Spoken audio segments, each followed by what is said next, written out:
BA भाग प्रथम भूगोल प्रायोगिक कक्षा में सभी विद्यार्थियों का स्वागत है। पूर्व व्याख्यानों में आप लोगों ने समोच्च रेखाओं द्वारा स्थलाकृतियों का प्रदर्शन का अभ्यास किया। इससे पूर्व व्याख्यान में आपने घाटी और गोर्ज, वैली और गोर्ज की समोच्च रेखाएं खींचकर उसका पार्श्वचित्र बनाने का अभ्यास किया था। आज के व्याख्यान में हम नदी मार्ग में बनने वाले जलप्रपात के बारे में, वाटरफॉल, इसकी समोच्च रेखाएं कैसे होती हैं और इसका पार्श्वचित्र किससे बनाया जाता है। जलप्रपात क्या है? नदी के मार्ग में भिन्न भिन्न संरचना वाली जब चट्टानें आ जाती हैं तो मुलायम चट्टानें जल के तेज प्रवाह से, बहाव से अपरदित होकर बह जाती हैं और कठोर चट्टानें अपने स्थान पर खड़ी रह जाती हैं। परिणाम स्वरूप नदी के मार्ग में जल ऊपर से नीचे की ओर गिरता है, जिससे कि एक खड़ा ढाल बन जाता है। इसे जलप्रपात कहते हैं। जल ऊंचाई से नीचाई की ओर गिरता है। जलप्रपात की समोच्च रेखाएं बनाने के लिए नदी के मार्ग में अचानक खड़े ढाल को प्रकट करती हैं। अतः इसकी समोच्च रेखाएं आपस में मिली हुई रहती हैं, जो खड़े ढाल को प्रकट करती हैं। आप इसके लिए जब अपन जलप्रपात की समोच्च रेखाएं बनाएंगे तो एक 8x4 का ब्लॉक बनाइए और इसमें बीच में 6 सेंटीमीटर से डिवाइड कीजिए। अब इसमें समोच्च रेखाएं बनानी है।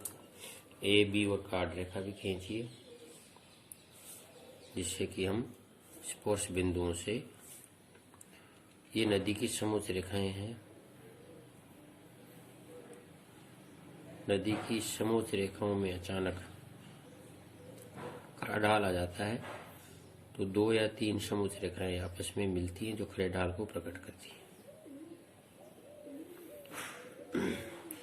जलप्रपात पहाड़ी भागों में होता है, इसलिए इसकी ऊंचाई बढ़ी होती है। 1100, 1200,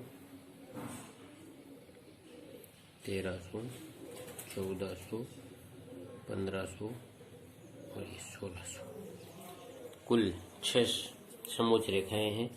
तो नीचे आधार पर भी 6 आधार रेखाएं बनाएंगे।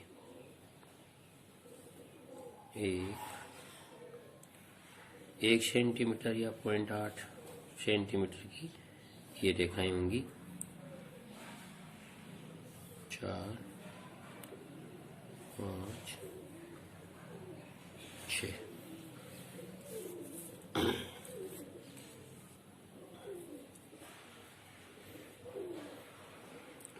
बाद डाल दी ये समझ गया। अब 0 ये यहाँ कट देंगे 1000 को एडजस्टमेंट करने के लिए। ये 1100, 1200, 1300, 1400, 1500 और ये 1600 मीटर। अब इनमें हम लंब खींचेंगे। ए बी काट रेखा से हम इनके लिए लंब बनाएंगे। ये लंब आ गया 1100 का। अब यहाँ क्या है? यहाँ 1200, 1300, 1400 एक साथ मिली हुई है समोच्च रेखाएं, इसलिए ये 1400 से लेकर और देखिए 12, 13, 14 3 समोच्च रेखाएं मिली हुई हैं, तो ये 14 तक आएगी। 14 से सीधा एक ही ढाल आएगा। स्ट्रेट हम लंब खींच देते हैं क्योंकि तीनों रेखाएं मिली हुई हैं। ये 1500 और ये 1600। अब स्पर्श बिंदु आ गए तो इनको मिलाकर हम एक कर्व खींचेंगे ये यहाँ तक। अब ये खड़ा डाला गया सीधा ही, इसको इस तरह से मिला के खींचते हैं। इस प्रकार से ये नदी के मार्ग में जल प्रपात की रचना होती है। इसका ये पार्श्व चित्र बनता है। ये नदी का प्रवाह मार्ग है इस तरह से, और यहाँ से जल नीचे से गिरता है। तो ये नदी के मार्ग में जल प्रपात को बनाने के लिए समोच्च रेखाएं एक साथ मिली हुई होती हैं और इसका पार्श्व चित्र बनाया, तो इस तरह से ये जल प्रपात का पार्श्व चित्र बनता है। इसमें बीच में हम ब्लैक इंक या पेंसिल भर देते हैं। इस तरह से ये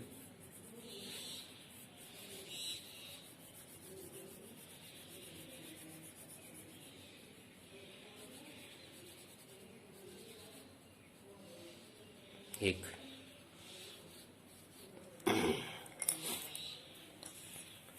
जलप्रपात का 8वीं वो आकृति है क्लिफ।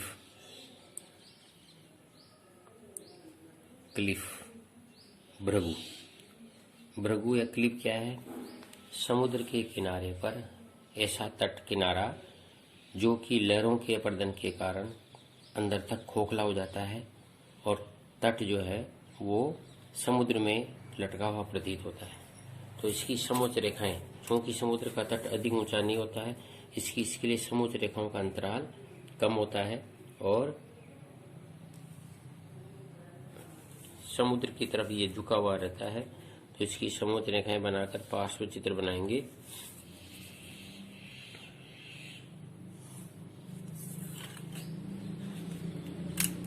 ये हमने 8x12 का एक ब्लॉक बनाया, इसको 6 सेंटीमीटर से ज़्यादा ब्लॉक किया और ये ए और बी काट रेखा खींची,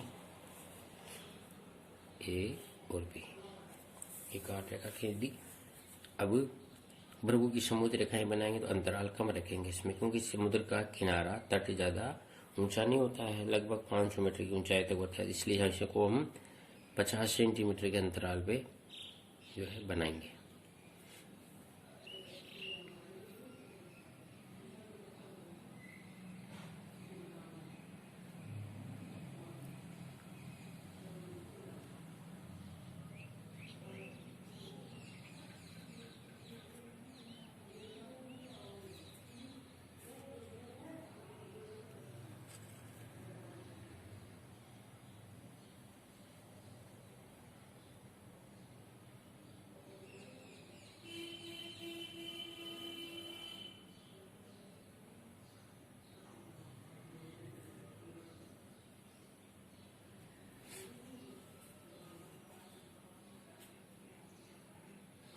ये हो गया 0, 50, 100, 150 और ये 200 मीटर। कुल 5 समोच्च रेखाएं हैं, 1, 2, 3, 4, 5। तो नीचे आधार में भी 5 हम आधार रेखा बनाएंगे। इसका बनाने के लिए तो ये 1 सेंटीमीटर या 0.8 सेंटीमीटर की नीचे 5 आधार रेखाएं बनाई, उस पे माप लिखा, ये 0, 50, 100, 150, 200 और 250।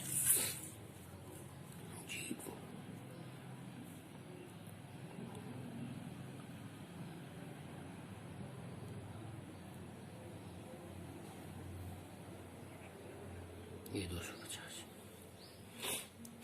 अब ये जो कटान बिंदु आए हैं इनसे नीचे की ओर लंब खींचेंगे।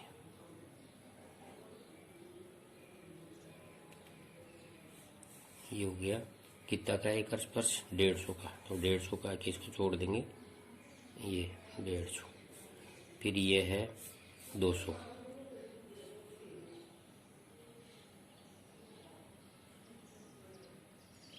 ये 200। फिर ये 250, ये 250। फिर वापस ये 250 पे आ गया। फिर ये स्पर्श बिंदु 200 का है, इसको नीचे 200 पे लाके छोड़ देंगे। फिर ये 3 मिली हुई है 50, 100, 150।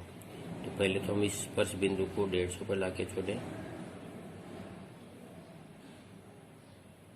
ये 150, और इसमें 3 समोच्च रेखाएं मिली हुई है, तो एक ये खड़ा ढाल आएगा तीनों का लंब, और ये 0 पे लाके टिका दीजिए इसको।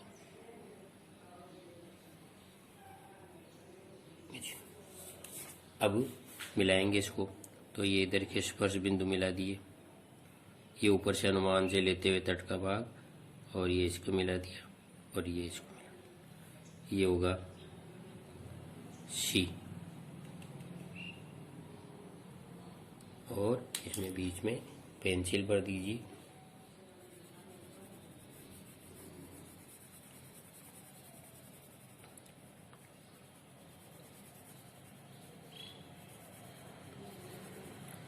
ये पेंसिल भर देते हैं इसमें, और इस तरह से ब्लैक इंक या पेंसिल भर के इसको प्रदर्शित करते हैं। ये इस तरह से ये आकृति क्लिप की कहलाएगी। इसमें ये क्लिप आकृति बन गई। ये तटवर्ती भाग है, ये अंदर दशा हुआ भी हो सकता है, और ये तटवर्ती भाग है, ये इस तरह से समुद्र की तरफ लटका हुआ रहता है। ये भाग, ये क्लिप कहलाता है। इसकी समोच्च रेखाएं कहीं न कहीं से मिली हुई रहती है। तटीय भाग पर खड़ा ढाल प्रकट करता है, और तट की ओर, स्थल की ओर मंद ढाल दर्शाता है। इस प्रकार आज के इस व्याख्यान में आप लोगों को ये 2 समोच्च रेखाएं वाटरफॉल और क्लिप की बनाई, और इसका पार्श्व चित्र बनाना आपको समझाया। इसका अभ्यास करेंगे। ये जो है एक शीट तैयार होगी, इसमें आप एक शीट बनाएंगे, ये जिसमें एक वाटरफॉल और एक भृगु बनाएंगे, 8 बाई 12 का एक ब्लॉक बनाएंगे, और वो बनाकर उसका पार्श्व चित्र भी आप बनाएंगे। धन्यवाद।